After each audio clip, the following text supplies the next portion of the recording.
Good morning. Good Hello, everyone. morning. I'm Ann Rossley with Baird and Warner here with my dear friend and colleague Kyle Harvey, and we are here to talk about real estate in downtown Chicago. This week, we have a great show put together for you. You want to stay through to the end because we're going to talk about the recently passed, like as of Friday, 21st Century ROAD Housing Act, which is really going to make an impact on affordability and getting product to the market faster. So it's an important topic to cover. Before we get into that, we're going to talk about what's happening with the statistics and what you need to know about real estate in downtown Chicago, both single family and attached. And what else, Kyle? That's about I it. think that's a lot. It's a lot. It's a lot. We were talking right before we went on the air about how our goal is to really champion the consumer, help you all make the best choices possible, and be as informed as possible. We believe in property for people. Property, the market, making a market that's fair for everybody, buyers, sellers, consumers, everybody. Absolutely. Okay, so everybody indulge me for 5 minutes. If you're watching this on YouTube and you want to fast forward through it, fine. Otherwise, let me just jump into stats quick, and we'll run through what happened through the month of June, which is the first half of the year. Can you believe that? We'll talk. We call it the lakefront communities. It's basically downtown Chicago, South Loop to Rogers Park, and those immediately to the west, including Logan Square, West Town, etc. Let's talk houses. First, single family homes. Well, it's going up, so that's good, right? 138 closed last month. Let me get rid of That's our coffee positive. cup. Yeah. Positive, right? We're going the Yeah. right direction, everybody. 87 under contract. But again, June, we should be like dipping down again if you're following the annual trend. But look at homes for sale, down 54% versus last year, which was low. Which is why So we're down in terms of homes under contract. I've got a theory, but anyway, keep going. exactly right. That equates to only 1.1 months of inventory, the Oh my God. lowest we've ever had, ever. All right. But if we get to the single family thing that I want to talk about in a little while, it'll talk about the two different markets. So, but anyway, look at this. 1.6 is now our median sales price. When, not just Lincoln Park, the whole lakefront area, that's up 52% since January of 2021. All right, That's here's year when to we date. So started. half of the year in, Yeah. 487 homes closed, down 5.3% versus last year. To your point, all has to do with inventory because demand is there for sure. Mhm. Now let's talk attached condos, co-ops, townhomes. 1744 closed, which is pretty flat compared to last year at the same time. Same thing with under contract. Isn't that an interesting to see it for 5 years in a row with the same up and down? Yeah, Yeah. really. And we've been, yeah, keep going. But here's the thing: fewer to choose from, but they're still selling. 1408. Well, because people are desperate. Yeah, exactly. Only 1.7 months. If you look to the left, you'll see that in 2021, there were 5 months worth of condos on the market, over 5 months. And today we're at 1.7.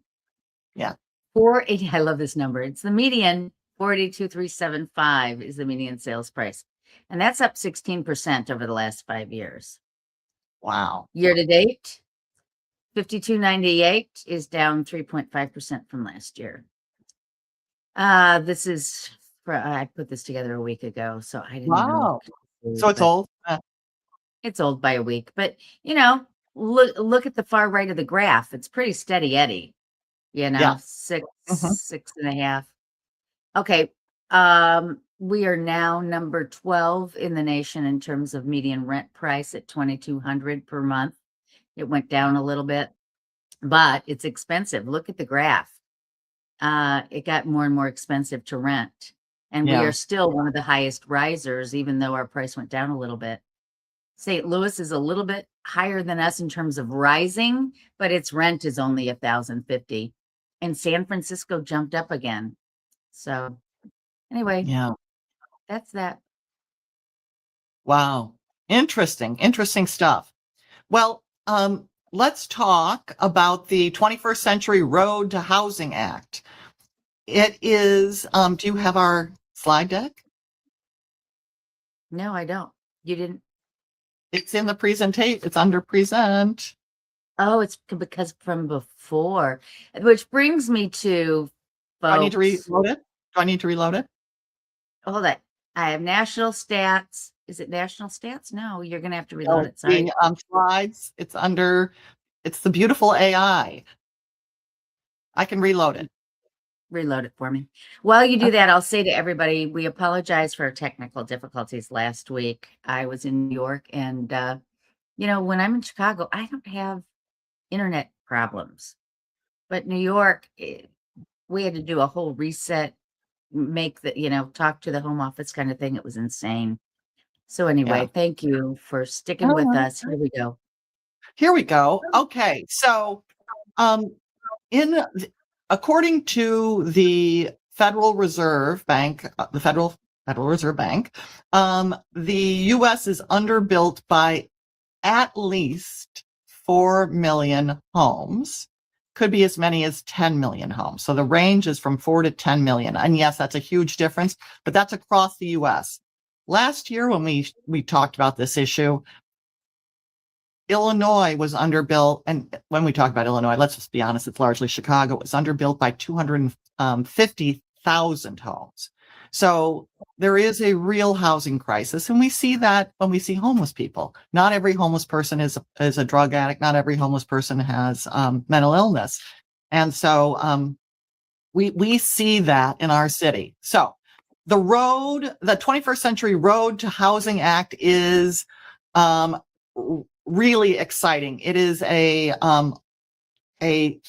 bipartisan law that was passed in June, and it went into effect on Friday, and it's great. So let's go through the 4 pillars. The 4 pillars are restricting institutional buying, and we'll go into that a little bit more, cutting bureaucratic red tape, expanding alternative construction. By that, we mean manufactured homes, and updating local financing mechanisms, making it easier to lend to low and moderate income people. So really exciting 4 pillars that should be enormously helpful. So curbing institutional landlords. I don't know if you guys have been following through the Wall Street Journal and other financial publications that talk about how private equity and hedge funds and corporate landlords have been buying up a lot of properties, low price properties, and then turning them into rentals, and then raising the price of rentals, and that has contributed to a lot of the unaffordability concerns around the country.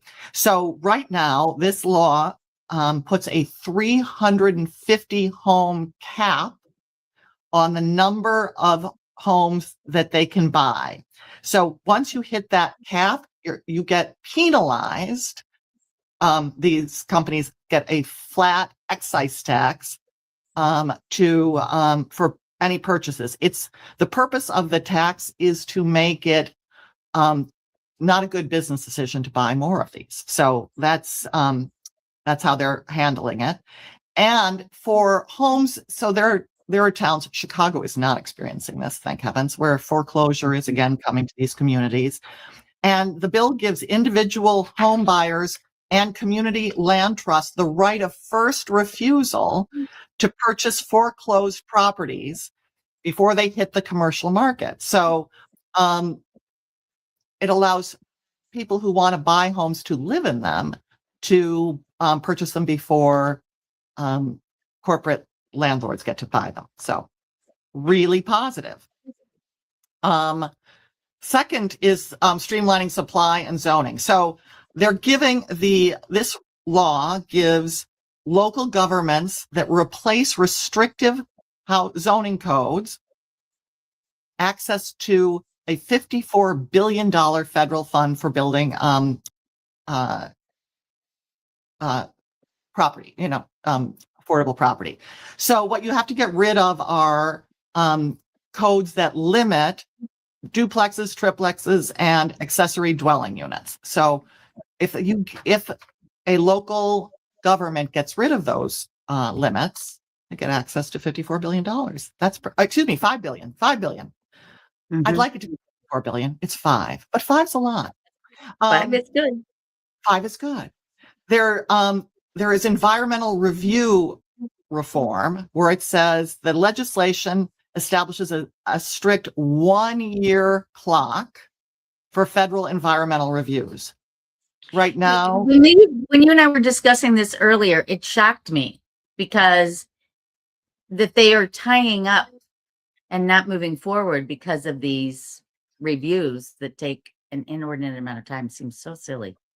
well, to be fair,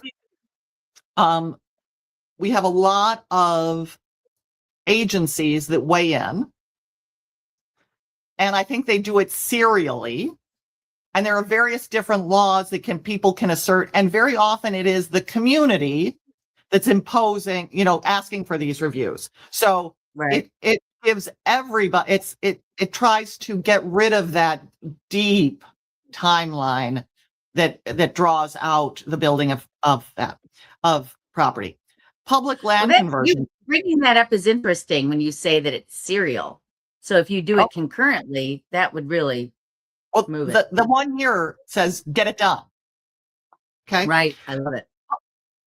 Public land conversion. Federal agencies are ordered to identify underused or surplus federal lands that can be transferred to local municipalities for affordable housing development. So that's I more love this land. because I think there's a lot of land, a lot of government land that's not being used.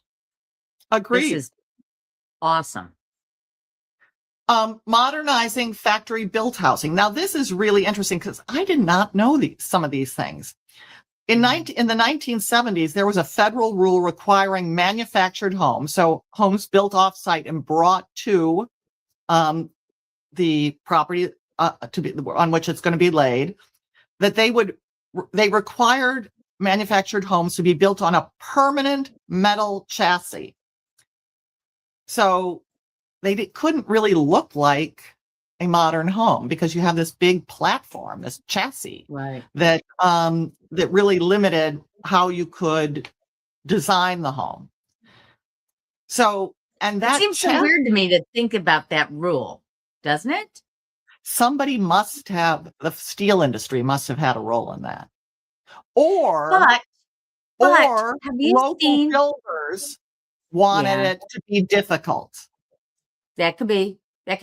What keeps coming to my mind is, and maybe it's just my social media stream, but I keep seeing all these buildings where they bring in the almost like the railroad car. Do you know what I mean? The big box, and they build the home, but they do set it right on the ground when they do that. But the chassis is itself. It's I don't know. We don't know enough about it. The point is that those kinds of homes can be built legally now, and the whole thing is affordability. I mean, when you look at the price per square foot to build a new home these days, and then you add the land value on top of it, it's insane. It's insane. So there's also, which I didn't know, manufactured homes I guess in some places couldn't be titled the same way. They were titled as chattel and not as real estate. So that's going to make a difference, which will affect financing. You'll have access to a mortgage for real estate and not a mortgage for chattel, which is higher. And then the National Building Code is going to be updated to allow pre-approved multifamily or modular designs to bypass repetitive state level inspections. A lot of the slowdown is through the state's regulations and the state's inspections and all the difficulty with that. So we're prioritizing homes over state review and local review. And then finally, funding and financial flexibility. So community development block grants funds are now going to be used directly for new construction of affordable housing. Before it used that those block grants were only used for infrastructure and rehabilitation of existing housing. So that's great. New housing. Community bank exceptions. There are small community and rural banks receive tailored regulatory relief, exempting them from certain complex lending compliance rules if they originate mortgages, if they give mortgages for low and moderate income buyers in underserved areas. Yes. And then there are infrastructure matching grants. And this is why it's so important for Chicago, because we have that lead pipe problem.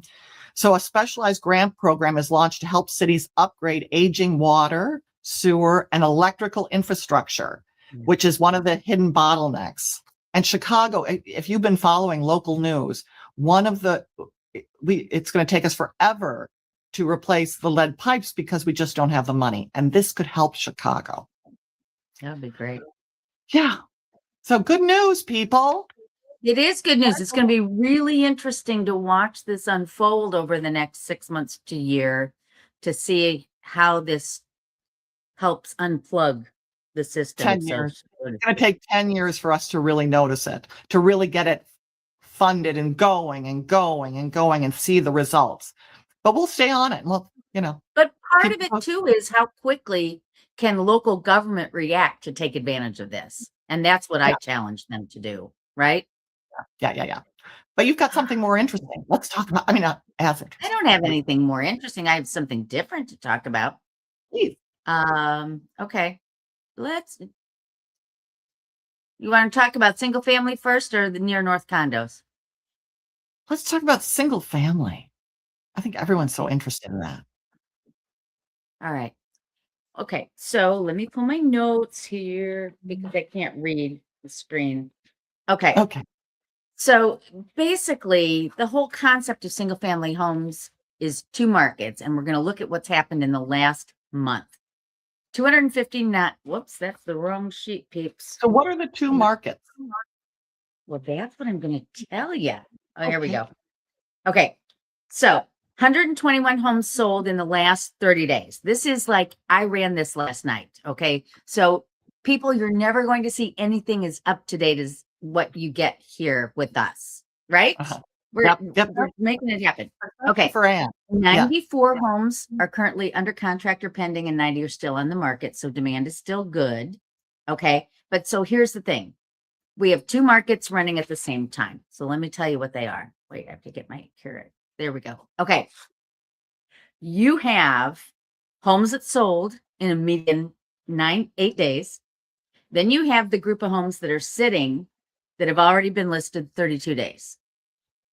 So what's the difference? Same city, same month, opposite experiences. You can tell me. I know you know what it is. Pricing. Price. It's absolutely price. Pricing and preparation, being professional about selling it. Yeah. So, okay. So the typical home sells for asking price, but here's the thing. The typical home sold for 100.1% of list price. But if you're under 1.6 million, 2 and 3 homes sold over asking. And if you're over 1.6 million, it drops to about 1 and 4. Over 2 million, sellers priced to the comp, and there's really not a war. They're selling, but it's not a war. All right. Speed is the key. So if it's sold within 10 days, it was 105% of list price. If it was on the market over 10 days, 98.7% of list price. But 50, here's the interesting thing. 52 homes expired or canceled this month. What does that say? I think that's really an interesting thing. When I do the statistics, it doesn't give me why. It just tells me that it happened. I'm going to tell you, I'm going to extrapolate based on the limited feedback I've been getting from people. Yeah, I'm curious to hear what you think. Sellers are thinking often, the market is so hot, I don't have to do anything. and I'm going to get top dollar. So I'm not going to really stage it. I'm going to use my stuff. I'm not going to really, I'm not going to put it on the open market. I'm going to put it on the private network. I'm Mhm. going to do things that make me comfortable, and I'm still going to get top dollar. Not And gonna the happen. answer and the answer is maybe, but probably not. Probably not as high. Right. Right. If you want top dollar for your home, do it professionally. Do it the way the people who get top dollar do it. Don't pretend as though you're going to get it just because the market. You have to act like the people who get top dollar act. And I can't be any clearer than that. There are no shortcuts to success. You have to do it the right way. Absolutely. Here's an interesting one. When people say, what kind of homes do you have in Chicago? 40% we call the Century Club, 100 years or over, Greystones, cottages, vintage homes, right? We all know those. Then you've got, especially in our marketplace, the missing middle. Almost nothing was built mid-century, right? If you want a 70s home, very thin options. But then you have the last 40 years, and then you've got 42% of the market on that, which is an interesting concept if you think about it. And of course, if you're going to buy vintage, everybody wants vintage renovated. So, So going back, because I lived my parents built a house in the 70s, and the missing middle, sort of part of the missing middle, and Old Town, yeah, they built a house in Old Town. And as soon as several of the old workers' cottages were purchased and torn down and built into then modern homes, they landmarked the neighborhood. They locked it down. right. So there have been policies by neighborhoods to freeze out that missing middle, especially during Mhm. that period. Yeah. But anyway, keep going. No, right. So, but it is interesting because there are certain um, types of housing that are just not available because Yeah, nothing was yeah, built during that era. yeah. So, um, so let's see here. Let me get back to this. Okay. So then bidding wars. Bidding wars are not on new construction. Bidding No. wars are on the renovated vintage. Not a surprise because new construction pushes the limit on price and they're on the market for a while as they come to market. So, you know, And they are but top price, already top price. they're Yeah. already top price. Exactly. Okay. Geography. Now, this was taken from remarks, but I think it's really interesting. The value corridors are Hmm. where things are really selling over asking. Yeah. Uh, 62% in Lincoln Square are being sold over asking price. 80% in Edgewater, West Rogers Park, but they start off with lower list prices. Um, it says 0% in near North Gold Coast. Well, that's because those are the very expensive mansions that are on the market. So, Yeah. Though I will again, say right now, we've got Lincoln Park in the where people negotiate, and Lincoln Park is not a place where almost nothing. it goes to that 1.6. If Uh, you're uh, under uh, uh, uh. 1.6, Right. that's over asking. If you're in Lincoln Park and you're asking 3 million, they're not coming in You're and right. with 7 offers. So, but Yeah, I mean, you're right. no, to your point, that slide makes it seem like Lincoln Park is not flying, and Lincoln Park's insane right now. Lincoln Well, Park is insane in every market. I have yes. renters that this weekend put in an application for a rental they did not see in person because there were so many applications. If they wanted a shot, they had to do it because rentals are crazy. You and I both know, I mean, we we both brought offers to the same property in Lincoln Park last month. Um, it's crazy. It's just crazy. And again, it goes back to inventory. So, Yeah. all right, that's all I have with that. Very interesting. What about condos? Okay, let me bring up condos. We only have a few minutes because It won't take us long. Okay, so this is 8008 near North. It's where you and I work. It's where you live. Okay, so now I have to make the screen bigger so I can see it.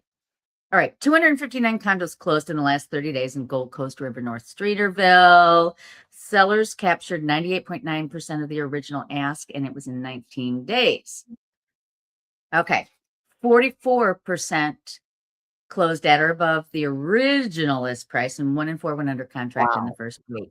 This is like unheard of for condos. It was always like basic overflow, but people didn't expect them to fly. We're in a weird world right now. I was listening to somebody say, this was really interesting. It was one of the coaches that was giving a presentation about how you have to really pay attention to the world you're in right now. He said, when we were in that world of interest rates of 3 and 4%, how many of us did what we really should have done, which is buy a bunch of housing at that low rate and lock it in, right? Yeah. Looking back, we go, oh my gosh, the world was our oyster. What were we doing? Right. And so I'm looking at this right now and saying, this is an interesting market that we're in. What are we going to think about 3 years from now when we look back at this market and say, what should have we done? Sellers, investors, you maybe should like consider, hey, I should sell because this market is good. I know a lot of people think that, well, if I sell in 3 years, it'll be as good. And the answer is maybe. No.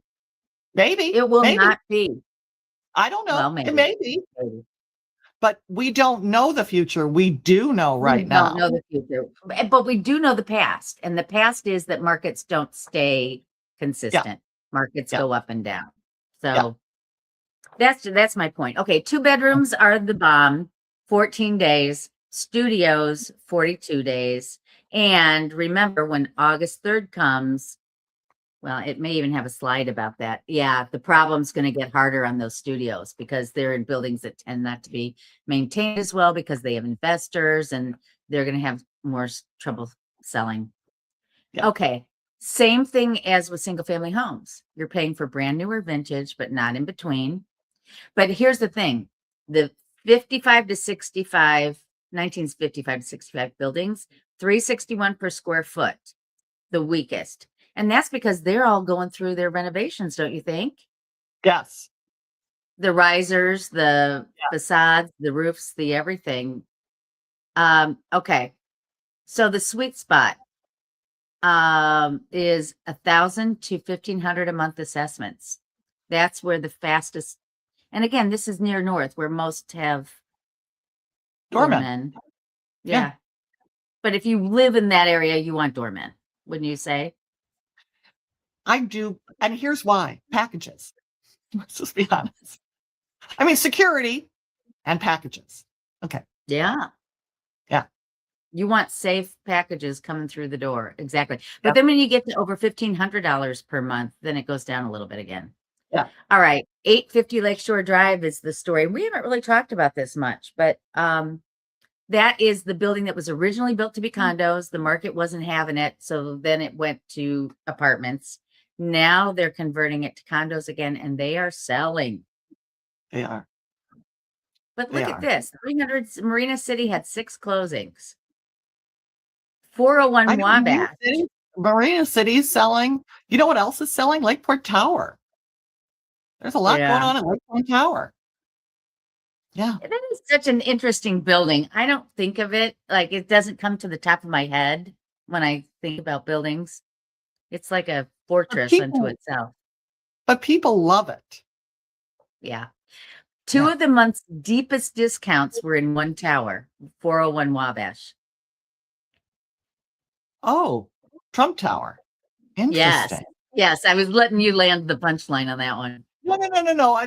But it's also, one of the I've got a client who's looking at ultra luxury, and they were asking about, do buildings sort of lose their appeal over time? And because new buildings get built, and Trump Tower's been around for over 15, they're about 15 years now. And it's just it happens to all buildings. That's exactly right. Yeah. Yeah. So anyway, All right. okay. So here's the interesting thing. We've been talking about how everything is selling at list price roughly.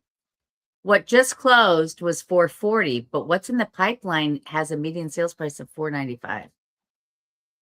So that Wow. says we can expect probably 495-ish to be what sells. It'll be So so July's median, interesting. July's median prices, folks, are going to be higher. So Wow. Wow. All so interesting. Thank you. yeah, good All stuff, righty. huh? Very good stuff. We'll see each other.